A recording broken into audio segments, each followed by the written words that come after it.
This is the Late Round Podcast with your host, JJ Zacharisa.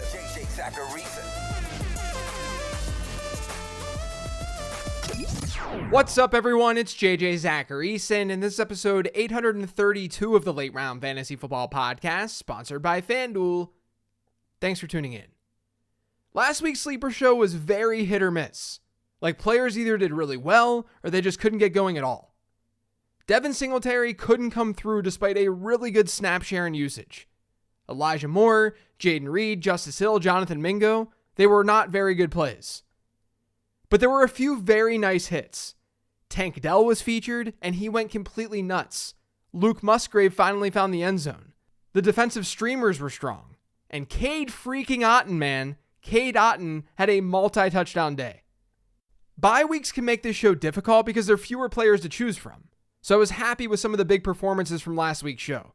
But I'm hoping for more hits this week than last week, because there were a high number of misses too. Unfortunately, with us all experiencing these tough bye weeks, things aren't going to get any easier here in week 10. We'll kick things off and look at players rostered in 10 to 50% of Yahoo leagues who you might want to consider this week. And we're going to start with Josh Dobbs. The matchup for Dobbs this week is below average on paper. The Saints rank as the 22nd best matchup for quarterbacks in adjusted fantasy points allowed. But we've seen Dobbs do just fine in tough matchups this year, including a QB1 performance against Baltimore. So it's not necessarily the end of the world. Dobbs is averaging 36 rushing yards per game this season. He scored a rushing touchdown in 4 separate contests. Basically, when you look at his rushing production, he's giving you an extra passing touchdown worth of fantasy points in every single game based on that ground game work. So the rushing and just the way that he played last week, he's an okay streaming choice as a result. There's also Will Levis. Tampa Bay's secondary has been really, really bad of late. In week 6, Jared Goff finishes the QB3 against them. Desmond Ridder the next week was the QB18, but it's also Desmond Ridder. And he threw for 250 yards, which was above average for him. Then the last 2 weeks, we've watched Josh Allen and CJ Stroud tear them apart. They ranked as the QB2 and the QB1 in fantasy. The Bucs have allowed almost 350 passing yards per game over the last month. They now rank in the bottom 5 in passing EPA per dropback allowed, and teams have thrown it against Tampa Bay at the 7th highest rate in the league. So that leads me to Will Levis. He's been serviceable across his first 2 games as starter. The matchup is definitely there for him this week. And then finally, the guy that I talked about in the 50 transactions episode, Taylor Heinicke. Heinicke gets Arizona. The Cardinals are a top 5 opponent for quarterbacks in adjusted fantasy points allowed. Atlanta, according to FanDuel Sportsbook, currently has the 9th highest implied team total on this week's slate. Heinicke's also been pushing the ball down the field more, at least compared to Desmond Ridder. And Arizona ranks last in completion rate allowed on 15-plus air yard throws this year. I'd rather go with Will Levis or Josh Dobbs, but don't sleep on Taylor Heinicke. At running back this week, let's kick things off with Antonio Gibson. He's seen target shares of 10% and 11.4% over his last 2 games, and he's played a little more snaps compared to the 2 prior to that. He's also coming off his highest running back rush share since week 4, where he saw a quarter of Washington's running back rushes. Seattle's been a top 10 matchup for running backs this season in adjusted fantasy points allowed, and there's a chance that Washington trails in this game.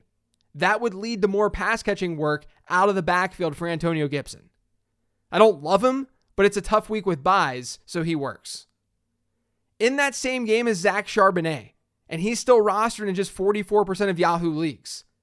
Charbonnet has seen snap shares of 59% and 55% over his last 2 games, essentially doubling his snap rate from earlier this season. That's led to running back rush shares of 39% and 31%. And he's had route participation rates above the 50% mark. Those are not elite numbers, but they're flex-worthy numbers. Washington has a beatable defense, and like I said with Antonio Gibson, Seattle could lead in that game. That may make them want to use Charbonnet a little bit more to close things out, to save Kenneth Walker. So I think Charbonnet makes plenty of sense. Now I know Devin Singletary burned a lot of us last week. I used him in spots as well, but at the very least, the peripherals were there. That was without Dameon Pierce. He handled 93% of Houston's running back rushes, and he ran a route on 56% of their dropbacks. That was all while playing 75% of their offensive snaps. He was a bell cow. I don't know if Pierce is going to go this weekend. At the time of this recording, all I know is that he did not practice on Wednesday. Even if he does go, he's probably not going to be 100%, and Singletary served as the pass catcher in that backfield this season. And the Texans, they're 6.5-point underdogs against the Bengals this weekend. So there could be a nice pass catching script for Devin Singletary. I wouldn't give up on him just yet. At wide receiver, let's go back to a reliable one in Demario Douglas. Douglas is coming off a game with a 16% target share, which isn't horrible, but it's not great when you're playing for New England. He did, however, see another strong week of snaps and route participation. He played his highest snap rate of the season at 83%, and according to FantasyLife.com, Douglas did see his average depth of target rise from week 8 to week 9. It was still low, but it wasn't 2.3 yards low. Based on potential volume alone, Douglas is okay enough this week. Each week, he's more of a floor play. With Josh Palmer on IR, we saw Quentin Johnston run a route on 94% of LA's dropbacks on Monday night. That was by far a season high. Now, it only resulted in an 11% target share, but he was on the field more, and that's very, very important. This week, he'll be part of a potential high-scoring game against the Lions.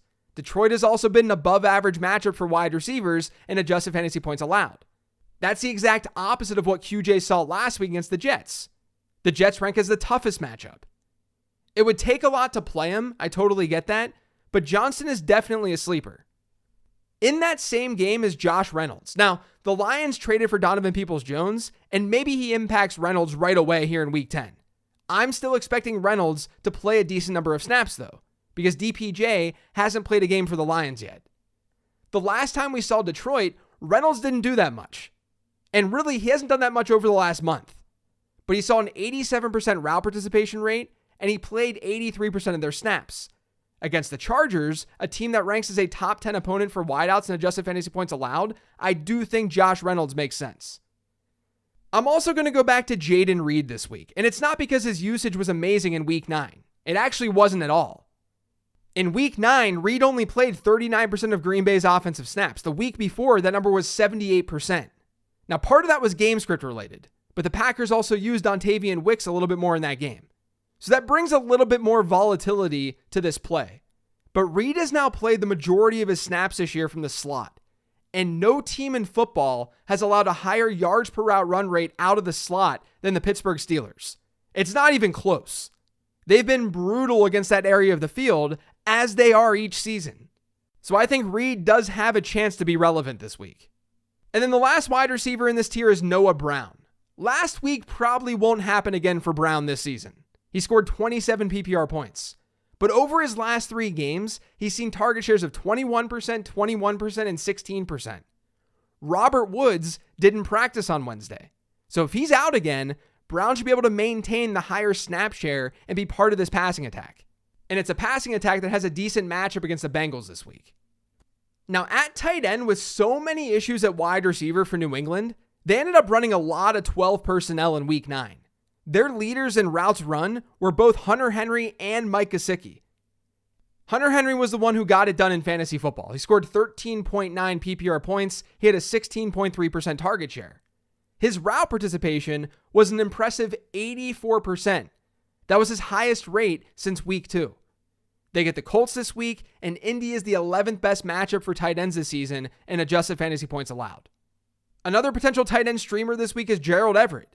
His participation could definitely be better. He ran around on 54% of LA's dropbacks last week. But he gets a matchup against Detroit, and they're the 7th most advantageous matchup for tight ends this season in adjusted fantasy points allowed. And you're getting exposure to a potentially high-scoring game, too. And then lastly, there's Jonnu Smith. He's still available in about 65% of Yahoo leagues.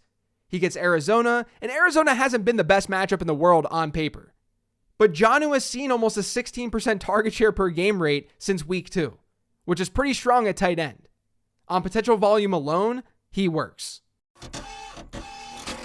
Now with this next tier of players, we're going to be looking at guys who are rostered in fewer than 10% of Yahoo leagues. We're digging deep. I'm going to start with a running back play, and that's Rico Dowdle. The Cowboys should destroy the Giants this week. Let's be honest. On paper, they should be able to get out to a huge lead. Anything is always possible, but they're 16.5-point favorites for a reason. That big lead could get us more Rico Dowdle. and maybe he can get some garbage time production. That's the entire thesis behind this play, because you're not going to find usable running backs who are rostered in less than 10% of leagues this time of year. So Dowdle's that guy for me this week. Now moving on to wide receiver, in week 9, we saw Kyle Phillips have his best game of the season with 10.8 PPR points, and he had a 14% target share. A reason for that was because, like I said earlier, the Steelers are not good against the slot. After Treylon Burks had that scary situation last week, I'm not convinced that he's going to end up playing in week 10. And if he doesn't, yeah, Phillips might be the one who benefits. But the person who would benefit more is Nick Westbrook-Ikhine. In 2 of 3 games without Burks this season, Westbrook-Ikhine hit a 20% target share. Now he gets a favorable matchup against that aforementioned Buccaneers secondary that's been very, very beatable of late. So I think that he makes sense.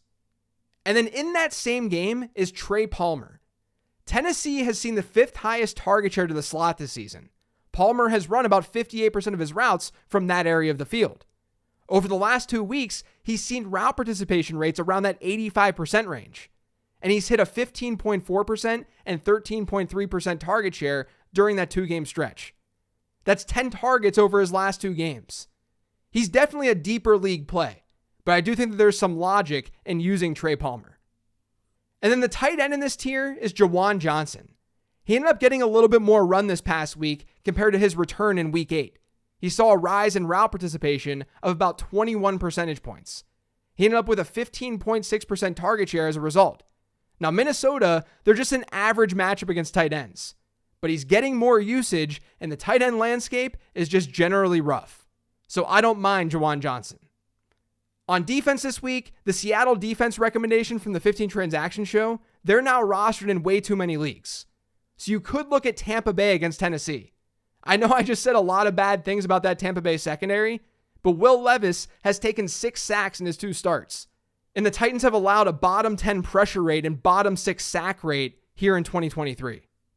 There's also Vegas if they're available because they get the Jets, and you could also look at Green Bay against Pittsburgh. I'll be honest though, this is probably the toughest week of the season for streaming defenses. That's it for today's show though. Thanks to all of you for listening. If you've yet subscribed to the Late Round Fantasy Football Podcast, make sure you are by searching for it pretty much anywhere podcasts can be found. And don't forget to follow me on Twitter @LateRoundQB. Thanks for listening, everyone. I got the mailbag episode and an episode of Late Round Perspectives dropping tomorrow. I'll talk to you then.